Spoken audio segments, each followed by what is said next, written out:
Hi guys, welcome to the channel. I'm Alvin, owner of Winshine Audio. I'll talk about the setting of this Bluesound Note streamer with the DENAFRIPS deck today. We bought this streamer a couple of weeks ago, and we've been living with it using an external deck like the DENAFRIPS Aries 2 with the streamer. The deck that we use is not limited to the Aries 2. We also tried the Pontus 2, but the setting wise is more or less the same. We have way too many customers use this Bluesound Note streamer with DENAFRIPS DAC. So we acquired one and thought of having the first-hand experience with this streamer with the DAC and potentially tell you guys what are the settings that you need to do on the streamer parameter to optimize the output of the streamer to work with DENAFRIPS DAC. I believe the only setting that we found useful is the audio clock trim.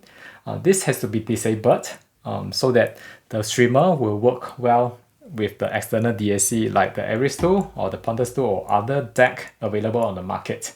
So when the first release of this Note, the audio clock trim was not there. It was there for the previous version, the Note 2i. We do have some feedback from the customer that this audio clock trim has to be disabled so that the digital output of the Note 2i streamer will work better with the external deck like this. So when the first release of this Note, it was not there, and subsequently, thankfully, Bluesound added this audio clock trim feature to disable or enable on the parameter page, as well as added the very important USB audio output connectivity. So we bought this and we've been living with it, and I think it is a pretty competent streamer that comes with a lot of streaming services that you can use like Cobas, Tidal, Spotify.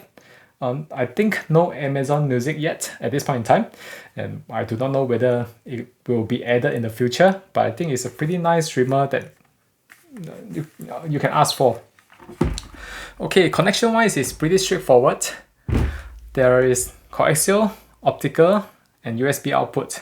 So I have on my table this Aries 2 DAC. So cables that you need are obviously the coaxial cable and USB cable. Just in case if you would like to use the optical cable, you can use it. But in this case, we just want to keep things simple. We will not be connecting the optical cable. So it's pretty straightforward. Connect this coaxial out from the streamer to the input one of the Aries 2 deck and have the USB connected as well. This is a very basic USB cable that is lying on my shelf. Okay. We will be using Wi-Fi to connect to this Note streamer, so there's no need to connect the RJ45 cable. Just in case if your room has a wired connection, I always think that wired connection is better. But I do have one customer feedback that he finds the wired connection is not sounding as good as the Wi-Fi connection. The main factor in audio, so it could be the noise coming from the physical wire is not as clean as the Wi-Fi. All these are speculation, no scientific proof yet.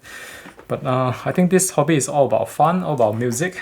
If you're happy with it, I would say go for it. You notice I have a phone on my table because you can download the Bluesound app from the Android market, or if you are using iPhone, you can download the BlueOS app from the iOS Place. I do not know what is the App Store. Yes, I'm an Android user, so it's called Play Store. But I think in Apple it's called App Store. Okay. I have this XLR cable connected to the Hestia preamp and to my pair of Genelec loudspeaker. So I'll connect this to the Aries 2 deck output. And two simple power cords that come with the streamer and as well as the deck. Connect the power to the deck and I'll plug in the power to the streamer. As soon as the power is applied, the red LED here flashes. The streamer is starting up. So once it is started up, I think the LED will turn to blue color and will tell us that it is ready to use. So of course, at this point in time, we need to turn on the deck as well. Let me apply the power to the deck. A very, very, very tiny LED here will light up in red color. Hit on the standby button to turn on this guy and we'll choose coaxial 1. Coaxial from the Bluesound to the external deck, Aries 2. You can use Roon to work with the Bluesound Note as a Roon ready device, or you can use the Bluesound app on the mobile phone. The app look like this to stream music from the streaming services that you prefer. For example, the Cobas, Spotify, or Tidal. We have been using Tidal, and with this Note, I think at this point in time, Roon and Roon Ready of the Bluesound Note for the USB has some issue. So we have customer feedback that if they use Roon with the Note over USB output, as there are some intermittent noise occur once in a while. So we did a try not only on the DENAFRIPS DAC, we also tried it on here we go, on the RME DAC, as well as a Singser DAC. As soon as we use Roon with this Note and USB output to an external DAC, there is this distortion comes and go once in a while.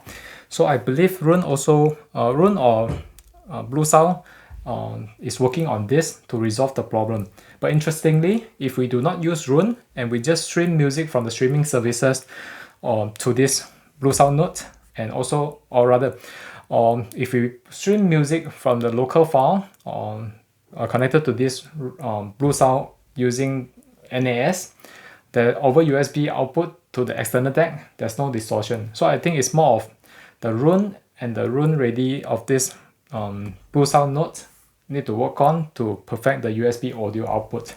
But so that's aside. Most of the time we just use the Bluesound app on the phone to stream music from Tidal, as well as the local file. I shouldn't say local file. I should say local network file. The music that is stored in my NAS that is linked to this Bluesound streamer to stream music. So let me play some music track. What do we have here? Billie Jean from Michael Jackson. So it is streaming Billie Jean's from Michael Jackson Thriller album to the Bluesound Note, and the Bluesound Note output coaxial signal to the Aries 2 deck over coaxial 1. So the sampling rate already lights up here to tell us that it is receiving signal from the Bluesound Note, and it is doing its job to decode and output to the Hestia preamp here. Okay, so if you would like to switch to USB output from the streamer to the deck, you need to select the USB input here, and on the configuration screen we will be able to see the USB DAC being detected by the Bluesound streamer. And in the audio setting, on this browser page here, we will see DENAFRIPS version 3.12 USB audio output. So it is already selected. So as soon as I hit the play button, let me play some other track. As soon as I hit the play button, we should hear music playing. Adele, Hello. Yeah, it's a nice track. So it's pretty straightforward. There isn't much setting that you can do on the Bluesound parameter setting to optimize things per se. But I'll be taking some screenshot of the setting available on the parameter page, and you can click on the link below to look at what are the settings you can do to this Bluesound streamer to work with an external deck. Of course, it is not limited to DENAFRIPS deck. I think it applies to vast majority of the deck, like the small little guy RME here as well. I hope this video helped. Do subscribe to the channel and get updates as we post a video. Thank you. See you. Bye bye.